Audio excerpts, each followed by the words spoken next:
السلام عليكم ورحمة الله وبركاته، ازي حضراتكم عاملين ايه؟ مع حضراتكم الطالب حمدي وجيه، طالب بالفرقة الثالثة قسم التقنية الحيوية، كلية الزراعة جامعة الأزهر بالقاهرة. إن شاء الله في الفيديو بتاع النهاردة هنتكلم عن اتنين من المواضيع المهمة اللي هنتناولها إن شاء الله في سلسلة الفيديوهات دي.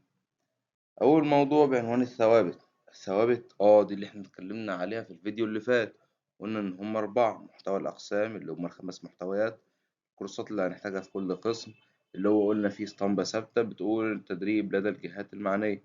تالت حاجة الشرعي اللي هي المواد الشرعية اللي مقررة علينا كل سنة. رابع حاجة التعيين، سواء تعيين في الجامعة عندنا في جامعة الأزهر أو في الجامعات الخاصة أو في المراكز البحثية. خامس حاجة ودي حاجة جديدة بتاعت النهاردة الشغل. شغل ازاي بالظبط؟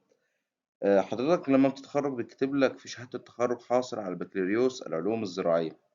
يعني آه، ينفع إن أنت تشتغل شغل الأقسام التانية. يعني أنا خريج بايو تكنولوجي، أشتغل ألبان أشتغل بساتين يعني كله بينفذ على كله من الآخر، فما تقلقش. في الأول وفي الآخر هتخرج تلاقي شغل خاص بالكلية بتاعتك، سواء بالقسم بتاعك أو بقسم تاني. ننتقل على تاني جزئية هنتكلم عليها النهاردة.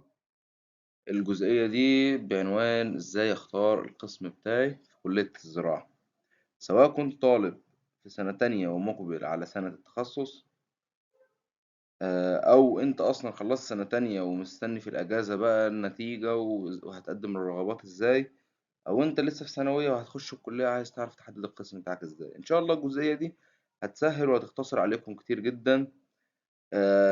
يعني هتبعد عنكم الشتات الذهني، مش هتفضل كل شوية تفكر طب أنا أخش قسم إيه، طب أنا هعمل إيه، طب أنا هرتب رغباتي إزاي. لأن أنا واحد من الناس اللي كنت كده، كان نص وقت مذاكرتي في سنة تانية كنت مضيعه على التفكير.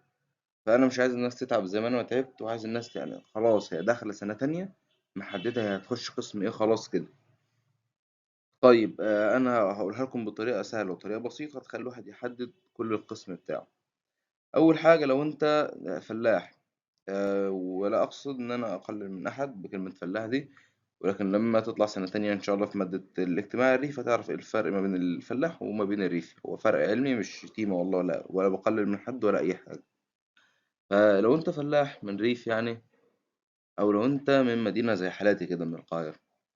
طيب لو أنت فلاح عايز تشتغل في مجال الزراعة، قدامك مظلة الإنتاج الحيواني اللي هو حيواني ودجيني وسمكي، مظلة الإنتاج النباتي بساتين محاصيل أراضي، مظلة وقاية النبات قلنا عندنا أمراض وحشرات ومبيدات وحيوان، مظلة الشعب العامة اللي قلنا عليها الجوكر اللي لما كله، مظلة الأقسام الاجتماعية اللي هو الاقتصاد والاجتماع والتعاون والإرشاد. طيب لو أنت من المدينة وحابب تخوض التجربة اللي أنت ما تعرفش فيها أي حاجة وتشتغل في مجال الزراعة برضه، يبقى زيك زي الفلاح هتشتغل أو هتخش حاجة من دول طالما أنت عايز تخش التجربة وعاجبك المجال. طيب لو أنت فلاح ومش عايز تشتغل في الزراعة، أو لو أنت من المدينة ومش عايز تشتغل في الزراعة، طيب هتشوف بقى قسم من الأقسام التانية. طيب أنا عايز أشتغل في مصر، يا هخش إنتاج غذائي اللي احنا قلنا تحتيها صناعات وألبان، يا أخش كيمياء حيوية، يا أخش بيئة. طب لو أنا عايز أشتغل برا مصر، بايو تكنولوجي، وراثة، بيئة.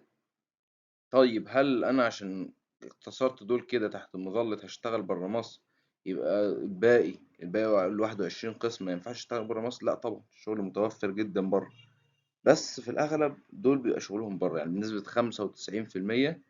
95% الشغل بتاع ده برا. 95% الشغل بتاع بايو تكنولوجي ووراثة وبيئة بيبقى برا، و5% بيبقى ليهم شغل هنا في مصر. تمام تمام. الأقسام التانية دي أنا عايز أشتغل بره، هينفع؟ هينفع عادي، احنا والله مش محرمينها عليكم. بس يعني إيه، خليك هنا أحسن جنب أهلك وكده، إلا إذا أنت حابب إن أنت تسافر مثلا، ربنا كرمك بمنحة، كرمك ببعثة، يعني شوف طريقك. وبكده الفيديو بتاع النهاردة يكون خلص، وأتمنى مكنش طولت عليكم. وأظن إن كل واحد كده عارف هو هيخش قسم إيه، وعارف هو مستقبله القادم في إيه إن شاء الله، من غير ما يتعب نفسه ولا يقعد يفكر كتير ولا أي حاجة من الكلام ده. ولو عجبك الفيديو او حتى ما عجبكش يا سيدي ساعدني والله، عشان انا بتعب عقبال ما بعمل حاجة زي كده عشان اساعدكم. فيعني لايك وشير وفولو عشان يوصل لأكبر عدد من الطلاب، زي ما وصل لك وساعدتك ساعد غيرك، علشان برضو ما يقعش هو في الشتات اللي انا وقعت فيه واللي غيري وقع فيه. لا، هو يكون الفيديو ده وفر عليه كتير. والسلام عليكم ورحمة الله وبركاته.